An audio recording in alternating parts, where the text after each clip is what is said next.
कंहिं मुल्क ते सूरज नाले हिकिड़ो राजा राज कंदो हुयो। खेसि गंगराज नाले सदा मलूक राणी हुई। गंगराज जी वरी पंहिंजे मुड़ुस जे वॾे वज़ीर चांदीअ सां मुहबत थी वई, जंहिंजी ख़बर फ़िक़त संदसि वफ़ादार बानीअ खे हुई। बानी तमामु दाना ऐं सियाणी हुई, तंहिं करे चांदी ऐं गंगराज जी मुहबत जी ख़बर राजा त ठहियो, पर कंहिं बनी बशर खे बि न पइजी सघी।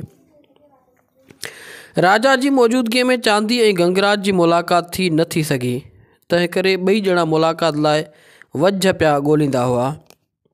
हिकिड़े ॾींहुं राणीअ पंहिंजी बानीअ सां सलाह करे उन जे हथां चांदीअ खे चवाए मोकिलियो त कंहिं बि नमूने सां राजा खे शिकार ते वठी वञ, पोइ तूं अधु रस्ते ते पेट जो सूर जो बहानो करे मोटी अचु त कुर्ब वंडियऊं। चांदीअ खे राणीअ जी सलाह वणी, सो उन वक़्तु वञी राजा खे शिकार जो शौक़ु ॾियाराई। राजा बि हो शिकार जो कोॾियो, तंहिं करे यकदमि वज़ीर जी सलाह मञी शिकार जो ॾींहुं मुक़ररु करे तयारीअ जो हुकुम ॾिनई। 2-4 ॾींहंनि खां पोइ राजा वज़ीर ऐं लश्कर साण करे शिकार ते रवानो थियो। अञा हिकिड़ी मंज़िल मस कयऊं त चांदू वज़ीर पेट सूर करे घोड़े तां किरी पियो ऐं लुछण लॻो। राजा संदसि उहा हालत ॾिसी चयो त हाणे चढ़िए शिकार मोट कान थींदी, बाक़ी वज़ीर भली वञी घर इलाजु कराए। ईअं चई राजा खेसि वापसि शहर वञण जो हुकुम ॾिनो ऐं पाण अॻिते रवानो थी वियो।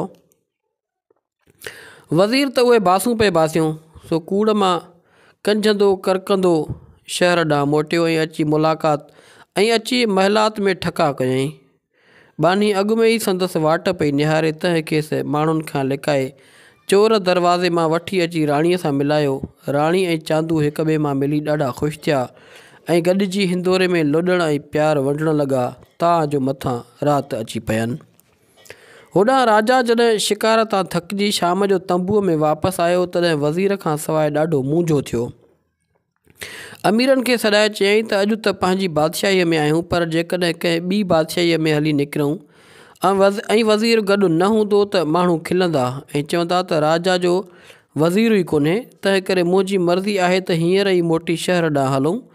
राजा जी मर्ज़ीअ खां सवाइ केरु ॻाल्हाए सभिनी हाउकार कई ऐं वापसि शहर ॾांहुं रवाना थिया। महलात में चांदू ऐं गंगराज कुर्ब वंडे रहिया हुआ त एतिरे में राजा जी सवारी अची शाही महल जे दरवाज़े ते पहुती। बानीअ बादशाह खे ॾिठो सो हैरान थी वई ऐं ख़्यालु कयईं त जेकॾहिं ॿिन्ही खे होशियारु न कंदसि त सिर वेंदुनि, ऐं जे सुसपुस थी करियां त राजा शकी थींदो। तंहिं करे उतां ई बीठे महलात ॾांहुं मोह करे बेत ॾिनई। चांदी ऐं गंगराज ॿई वंडियुनि सिक, प्रीत ऐं प्यार जा कया पियनि पिक।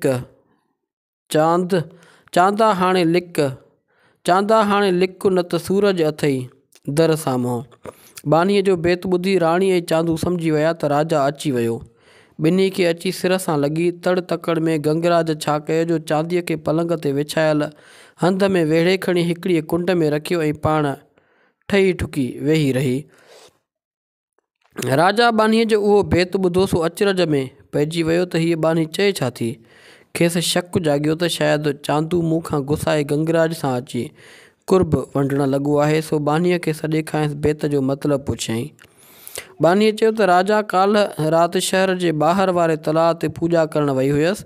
उते ढंढ में पाणीअ में चंड जो पाछो ॾिठुमि। मूंखे संदसि उहा मुलाक़ात ॾाढी वणी, पर पोइ ख़्यालु कयुमि त हिननि जो गॾिजाणी रुॻो 4 पहरनि जी आहे। सुबुह जो सिज उभिरंदो त ॿई हिक ॿिए खां जुदा थी वेंदा। तॾहिं चयुमि त चांदी ऐं गंगराज ॿई वंडियुनि सिक, प्रीत ऐं प्यार जा पया पियनि पिक।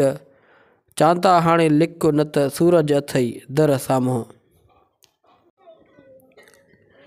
राजा खे बानीअ जो जवाबु दिलि सां लॻी आयो ऐं पोइ अची राणीअ वटि वेठो। राजा जे अङण जो ॿुधी चांदीअ खे अची थड़कणी वरितो। बानी संदसि उन जी हालत खे परूड़े वरितो ऐं ख़्यालु कयईं त जे हंध जी चुरपुर या खड़के ते राजा जो ध्यानु छिकियो त बि सुठी ॻाल्हि कान थींदी। तंहिं करे चांदीअ खे होशियारु करण लाइ उते ई बेत ॾिनई त घणो थी न उदास, पथ पथ छो थो करीं, वठी गुलनि जी वास, पोइ मौत खां छो थो डरी।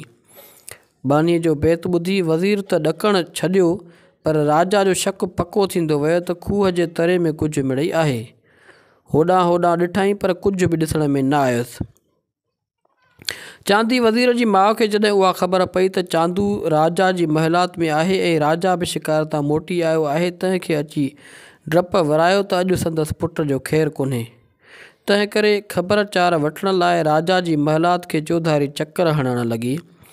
बानीअ जो खेसि ॾिठो सो ख़्यालु कयईं त जेकॾहिं राजा हिन खे ॾिसी वरितो त सभई पवंदासीं काठ में। अॻे ई राजा शकियो आहे, वरी जे हिन खे ॾिसंदो त हिकारी पक थींदसि त चांदू हिते आहे। तंहिं करे उतां ई चयईं त फांफां छो थी करी तो लाल विञायो राति, फटे जी प्रभात त तुंहिंजो मिले किव सां। चांदीअ जे माउ बानीअ जो बेत ॿुधी सम्झी वई त मिड़ई ख़ैरु आहे, तंहिं करे उतां मोटी आई। बानीअ जा अजीब बेत ॿुधी राजा खे पक थी त बानीअ जे पेट में को वॾो राज़ लिकियलु आहे, सो सॾे खांसि ॿिन्ही बेतनि जो मतिलबु पुछियईं। बानीअ वॾे अदब सां हथ ॿधी अर्ज़ु कयो त राजा, सिज लथे महिल जॾहिं आऊं पूॼा करे अव्हां जे बाग़ वटां लंघियसि तॾहिं ॾिठुमि त हिकिड़ो भंवरू सूरजमुखीअ जे गुल जो वास पियो वठे। सिज लहण करे सूरजमुखीअ जो गुल ॿूटिजी वियो, भंवरू उन में पूरजी वियो। भंवरू पाण छॾाइण लाइ फथकणु लॻो, तॾहिं खिल बि आयमि ऐं कावड़ बि। तंहिं करे चयोमांसि त घणो थी उन उदास, फथ फथ छो थो करी, वठी गुलनि जे वास, पोइ मौत खां छो थो डरी। अञा उते ई बीठी हुयसि त हिकिड़ी मादी भंवरी अची गुल मथां फां फां करे किरण लॻी।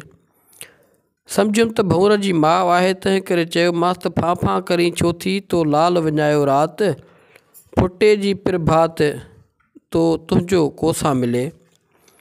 छो त पक हुअमि त सिज उभरण ते उहो वरी गुल टिड़ंदो ऐं भंवर आज़ादु थी वञी माउ सां मिलंदो। राजा बानीअ जी सियाणप ऐं अकुल खां ॾाढो ख़ुशि थियो ऐं चयईंसि त घुर जेकी घुरणो अथई। बानीअ अर्ज़ु कयो त राजा, अव्हां जो ॾिनो सभु कुझु आहे, रुॻो हिकिड़ी दिलि में आस अथमि त पंहिंजो राजा ई हंधु ॾियोमि त वञी उन ते सुम्हां।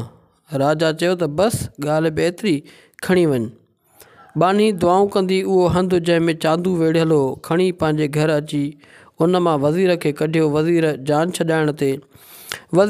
छॾाइण ते संदसि एहसान मञींदो घर वेंदो रहियो। हिकिड़े ॾींहुं राजा गंगराज खे चवाए मोकिलियो त अॼु राति हार सिंगार करे मूं वटि हाज़ुर थिज। राणी ॾाढी ख़ुशि थी ऐं हार सिंगार करणु लॻी। सिंगार करे जॾहिं चंदन हार ॻोल्हियईं तॾहिं यादि आयसि त चंदन हार उन राति चांदीअ जी ॻिचीअ में विधो हुयुमि। हाणे जे बादशाह न ॾिसंदो त अलाए जे कहिड़ो असरु कंदो। उन्हनि गणतियुनि में वेठी हुई त संदसि वफ़ादार बानी उते अची सहिड़ी जंहिं गंगराज खे इहो वेगाणो वेठल ॾिसी उनजो सबबु पुछियो, राणीअ खे सॼी ॻाल्हि करे ॿुधाई। बानीअ खे दिलदारी ॾेई पाण यकदमि दरबार में आई। दरबार उन वक़्तु भरी पई हुई, चांदू बि उते मौजूदु हो। बानीअ सलाम करे चांदू वज़ीर खे हीअ बेत चयो, सूरज जो सिंगार चांदी चंदन हार, चंड मुबारक चांदणी राजा जी दरबार। चांदू बानीअ जो इशारो सम्झी वियो, सो यकदमि ॾाहप सां कमीस हेठां लिकल चंदन हार लाहे रुमाल में वेड़े बानीअ ॾांहुं खणी उछलायो ऐं चयईं त बानी काल मुबारक चंड जी, तूं अॼु आई आहीं, ही क तुंहिंजो इनाम वठि चंड जी वाधाई। उहा हुई बि चंड जी ॿी राति, सो संदन इहो इशारो कंहिं बि कोन सम्झो। अहिड़ी तरह बानीअ जे अकुल ऐं सियाणप जे करे चांदी ऐं गंगराज जे इश्क जी माम लिकी वई। थोरनि घणनि ॾींहंनि खां पोइ राजा मरी वियो। चांदू वज़ीर राणी गंगराज सां शादी करे उन जी हुकूमत जो राजा थी वेही रहियो ऐं हयातीअ जा बाक़ी ॾींहं सुख सां गुज़ारण लॻा।